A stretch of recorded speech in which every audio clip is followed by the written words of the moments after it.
สวัสดีครับมาพบกับครูวินจาก Win's Violin Studio นะครับวันนี้ผมจะมาพูดเกี่ยวกับหัวข้อเรื่องการเล่นไวโอลินโดยที่ไม่ได้ใช้ shoulder rest นะครับก่อนอื่นก็ต้องบอกก่อนนะครับว่าสิ่งที่ผมจะมาแชร์เนี่ยก็เป็นความคิดเห็นส่วนตัวของผมนะครับซึ่งมาจากประสบการณ์ที่ผมได้เล่นไวโอลินมามากกว่า20ปีแล้วก็เรียนจบทางด้านไวโอลินโดยตรงมีประสบการณ์ในการเล่นวงออร์เคสตราอาชีพแล้วก็เป็นครูสอนไวโอลินมามากกว่า10ปีนะครับแต่ก็อาจจะมีบางเรื่องที่บางคนเห็นด้วยหรือไม่เห็นด้วยก็ไม่เป็นไรนะครับสามารถคอมเมนต์ไว้ด้านใต้ได้เลยแล้วก็ฝากกดไลค์กดแชร์กด Subscribe ให้กับช่องนี้ด้วยนะครับเชื่อว่าหลายคนน่าจะเริ่มต้นเล่นไวโอลินจากการใช้ shoulder rest ใช่ไหมครับผมเองก็เป็นหนึ่งในนั้นนะครับผมก็เริ่มต้นเรียนไวโอลินโดยที่ใช้ shoulder rest แล้วจริงๆก็ใช้ shoulder rest มาต่อเนื่องเกือบ20ปีนะครับแล้วก็มี6หรือ7ปีที่ผ่านมาเนี่ยที่ผมเลิกใช้ shoulder rest แล้วนะครับคำถามคือเกิดอะไรขึ้นครับช่วงอายุ20นิดๆนะครับตอนนั้นผมเรียนดนตรีอยู่ในมหาวิทยาลัยนะครับแล้วผมก็จะต้องเตรียมที่จะแสดงคอนเสิร์ตที่สำคัญมากนะครับทำให้ผมต้องซ้อมเยอะนะครับแต่พอผ่านคอนเสิร์ตไปแล้วเนี่ยก็ปรากฏว่าผมไม่สามารถเอียงคอแบบนี้ได้นะครับและผมก็ไม่สามารถหันคอแบบนี้ได้มันจะรู้สึกเจ็บมากเลยครับแล้วก็เป็นจุดเริ่มต้นที่ผมเริ่มจะมีความคิดว่าหรือว่าผมเล่นโดยที่ท่าเล่นของผมเนี่ยมีปัญหาทำให้ผมบาดเจ็บแบบนั้นนะครับงั้นผมก็ค่อยๆทดลองเปลี่ยน shoulder rest หลายๆแบบนะครับหรือใช้เป็นอุปกรณ์ทดแทน shoulder rest ที่เป็น shoulder pad จะเป็นอุปกรณ์หลายๆอย่างแต่ในที่สุดแล้วมันก็ไม่ค่อยเวิร์กนะครับจนในที่สุดผมก็มาลองฝึกที่จะไม่ใช้ shoulder rest แล้วก็มาถึงทุกวันนี้นะครับคำถามก็คือทำไมเล่นโดยใช้ shoulder rest แล้วทำให้บาดเจ็บได้ในเมื่อ shoulder ก็แปลว่าไหล่ rest ก็แปลว่าพักงั้นการใช้ shoulder rest ก็น่าจะทำให้ไหล่เราได้พักแต่ทำไมถึงเกิดการบาดเจ็บขึ้นมาได้นะครับเหตุผลแรกก็คือเมื่อเราใช้ shoulder rest เนี่ยไวโอลินมันไม่ได้ตั้งอยู่โดยการซัพพอร์ตจากร่างกายของเรานะครับนั่นก็เลยเป็นเหตุผลที่ทำให้เกิดอาการเกร็งขึ้นที่ไหล่ที่คอที่คางและอาจจะลามไปสู่มือทั้งสองข้างด้วยเช่นเดียวกันนะครับ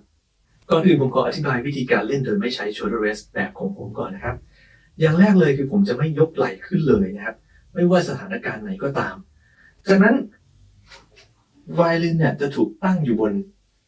มือซ้ายของผม1จุดแล้วก็บนคอลลาร์โบนซึ่งคือกระดูกไหปลาร้าตรงนี้อีก1จุดนะครับ2จุดนี้ทำหน้าที่เป็นขาตั้งให้กับไวโอลินเพราะฉะนั้นไวโอลินจะไม่ตกพื้นอยู่แล้วนะครับถึงแม้ว่าผมไม่ได้วางคางลงไปบนชินเรสก็ตามนะครับไวโอลินก็จะไม่ตกคราวนี้เวลาที่เราเล่นเนี่ยมันก็มีน้ำหนักของโบ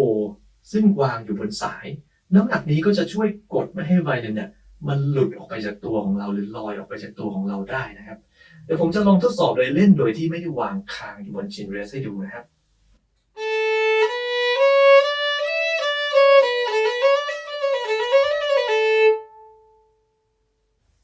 คราวนี้เมื่อมี shoulder rest เนี่ยไวโอลินมันตั้งอยู่ได้ยังไงนะครับ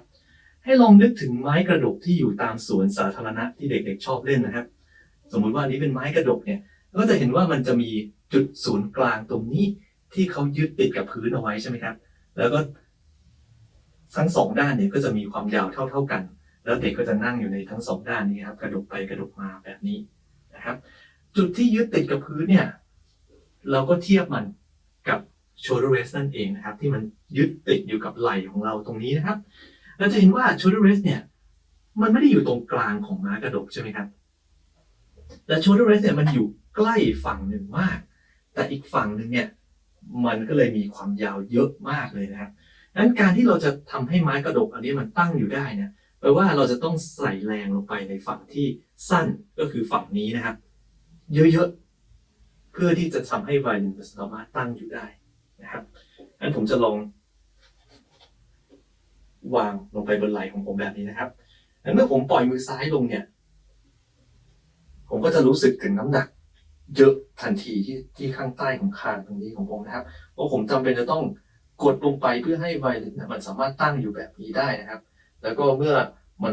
ต้องเล่นในเวลายาวนานเนี่ยมันก็เลยเกิดการเกร็งขึ้นได้ที่คอที่คาง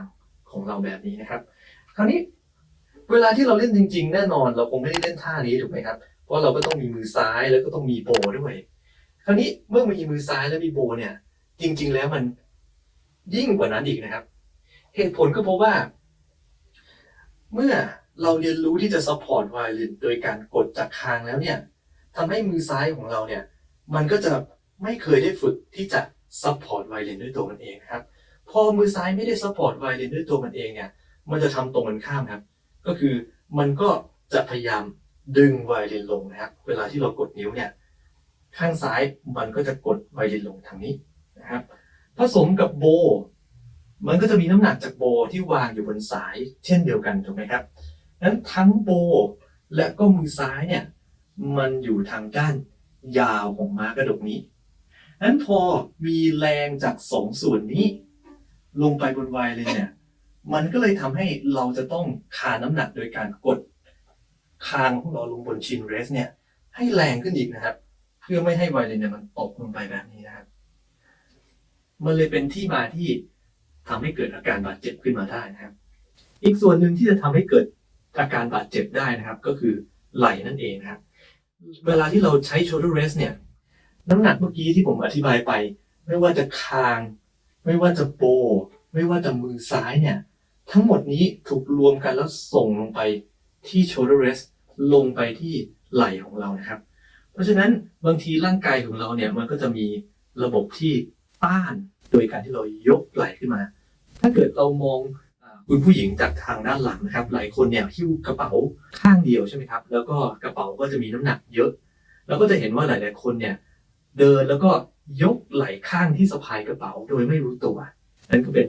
อาการตามธรรมชาติที่ไหล่เนี่ยก็พยายามต้านน้ำหนักของกระเป๋าที่เยอะเอาไว้นะครับซึ่งอันนี้ก็จะสามารถทำให้เกิดการบาดเจ็บได้เช่นเดียวกันนะครับส่วนเหตุผลที่2นะครับก็คือเวลาที่เราเล่นโดยที่ใช้ shoulder rest เนี่ยเราจะสามารถเล่นได้ถึงแม้ว่าเราจะมีท่าเล่นที่ไม่ดีนะครับยกตัวอย่างเช่นถึงแม้ว่าเราเล่นโดยที่หลังค่อมแบบนี้นะครับเราก็ยังเล่นได้อยู่นะครับหรือยืนตัวเอียงหรือบางคนยืนเป็นตัว S เลยนะครับเราก็ยังเล่นได้อยู่ดีนะครับเพียงแต่ว่าพอเราทำอย่างนั้นไปนานๆเข้าเนี่ยมันก็จะสามารถเกิดอาการบาดเจ็บได้นะครับถ้าเทียบกับการที่เราไม่ใช้ shoulder rest แบบที่ผมอธิบายไปนะครับเราจะมีมือซ้ายและมี collarbone ที่ทำหน้าที่เป็นขาตั้งของไวโอลินใช่ไหมครับเพราะฉะนั้นถ้าขาตั้งมันตั้งอยู่ได้ไม่ดีหรืออยู่ในมุมที่ไม่เหมาะสมเนี่ยมันจะเล่นได้ยากครับหรือแม้กระทั่งอาจจะเล่นไม่ได้เลยด้วยซ้ำนะครับนั้นการเล่นโดยไม่ใช้ shoulder rest แบบของผมเนี่ยเราเลยจำเป็นจะต้องมีท่าเล่นมี posture ที่ดีนะครับมาสู่คำถามต่อไปนะครับว่าถ้าเกิดการเล่นโดยไม่ใช้ shoulder rest มันดีขนาดนั้นเนี่ยทำไมคนส่วนใหญ่ถึงเลือกที่จะใช้ shoulder rest ต่อไปนะครับผมก็จะตอบตามประสบการณ์ของผมนะครับเหตุผลข้อแรกนะครับก็คือคนส่วนใหญ่เนี่ยรวมถึงผมเองด้วยนะครับเราก็เริ่มเรียนไวโอลินโดยที่ใช้ shoulder rest ใช่ไหมครับทำให้กล้ามเนื้อในส่วนที่ต้องใช้ในการ support ไวโอลินเนี่ยมันไม่ได้รับการพัฒนาครับเพราะฉะนั้นพอเราลองดูที่จะไม่ใช้ shoulder rest เนี่ยเราก็จะพบว่าพอทำไปแป๊บเดียวก็รู้สึกว่าเมื่อยยากไม่ไหวแล้วก็ล้มเลิกไปนะครับผมจะลองยกตัวอย่างให้เห็นภาพได้ชัดๆนะครับ shoulder rest เนี่ยมันก็จะมีส่วนเว้าส่วนโค้งใช่ไหมครับให้มันพอดีกับรูปทรงของไหล่แต่ละคนเพราะฉะนั้นมันเลยทำให้มีความมั่นคงสูงเวลาที่เล่นนะครับผมก็จะเทียบอันนี้กับวอล์กเกอร์ของผู้สูงอายุนะครับถ้าเราเคยเห็นนะครับวอล์กเกอร์ก็จะเป็นมีที่จับมือซ้ายแล้วมันก็จะอ้อมไปข้างหน้าแล้วก็อ้อมมามีที่จับมือขวาด้วยเพราะฉะนั้นถ้าเราเดินโดยที่ใช้วอล์กเกอร์เนี่ยโอกาสที่เราจะล้มเนี่ยมีน้อยมากนะครับคราวนี้อุปกรณ์ถัดไปที่ผมเรียกรวมๆว่า shoulder pad นะครับก็อาจจะเป็นฟองน้ำหรืออาจจะเป็นอุปกรณ์มีที่เป่าลมเข้าไปหรือว่า DIY ต่างๆนะครับอุปกรณ์เหล่านี้เนี่ยเมื่อเทียบกับ shoulder rest แล้วเนี่ย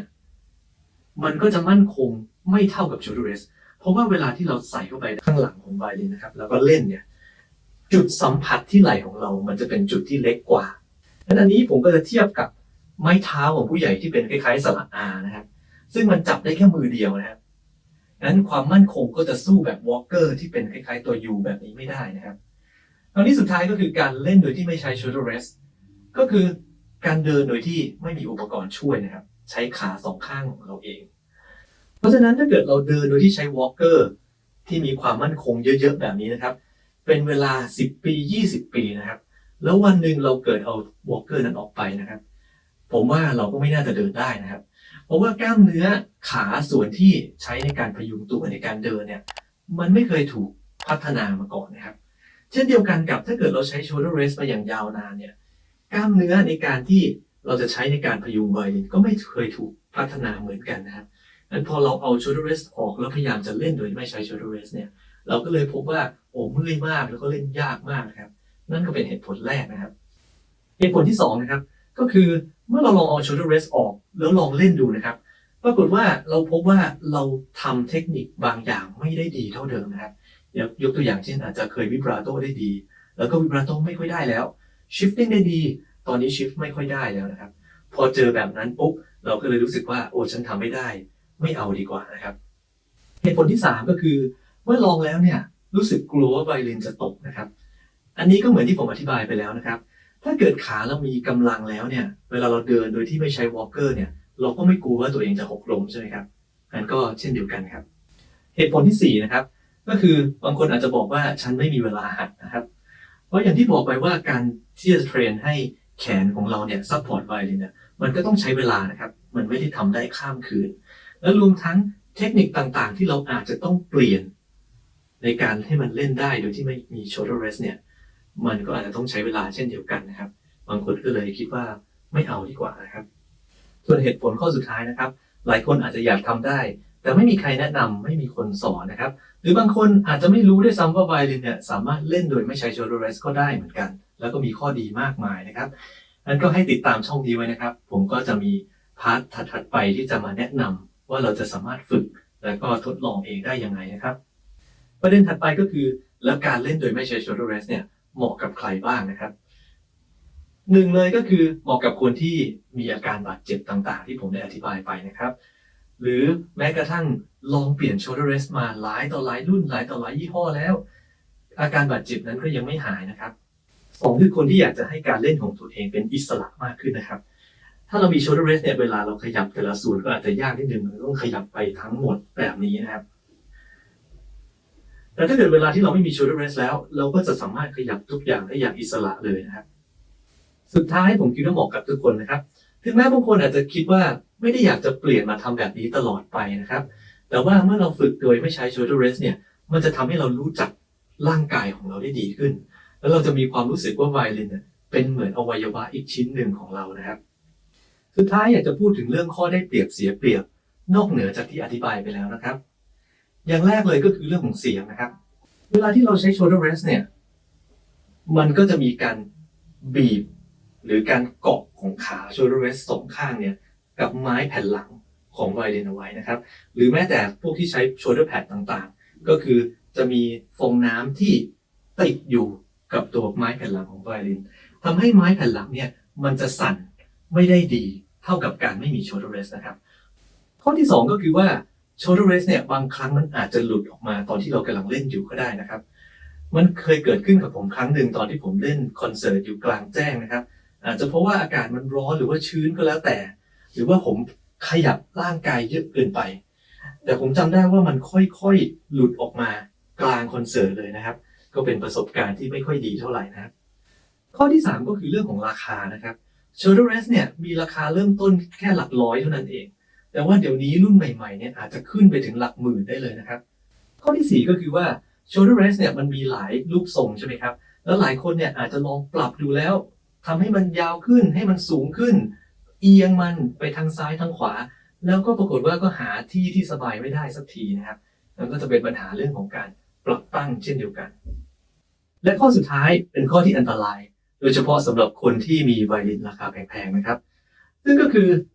ขาของตัว shoulder rest ในแต่ละรุ่นนะครับมันมีอายุการใช้งานนะครับแปลว่าใช้ไปเรื่อยๆเนี่ยมันอาจจะเสื่อมสภาพจนในที่สุดมันอาจจะขูดทำให้ไวโอลินของเราเป็นรอยได้นะครับอันนี้ก็ต้องระวังไว้ด้วยนะครับและนี่ก็เป็นรายละเอียดคร่าวๆนะครับสำหรับพาร์ทที่1ของการเล่นไวโอลินโดยที่ไม่ใช้ shoulder rest ในแบบของผมนะครับสำหรับเพื่อนๆที่ใช้ shoulder rest อยู่ก็ไม่ใช่เป็นเรื่องที่ผิดนะครับนักไวโอลินเก่งๆมากมายที่ก็ใช้ shoulder rest อยู่เช่นเดียวกันนะครับแต่ถ้ามีไอเดียอะไรที่ผมนำเสนอไปแล้วน่าสนใจแล้วก็คิดว่ามีประโยชน์ก็สามารถเอาไปปรับใช้กับการเล่นของตัวเองได้นะครับส่วนในพาร์ทถัดๆไปเนี่ยผมก็จะมาบอกวิธีการที่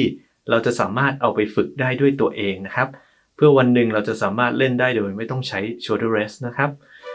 สุดท้ายก็ฝากกดไลค์กดแชร์กด Subscribe ให้กับ YouTube ช่องนี้แล้วก็ Facebook Page ด้วยนะครับใครมีคำถามอะไรคอมเมนต์อะไรก็สามารถเขียนไว้ด้านใต้ของวิดีโอนี้ได้เลยนะครับแล้วพบกันในวิดีโอถัดไปครับสวัสดีครับ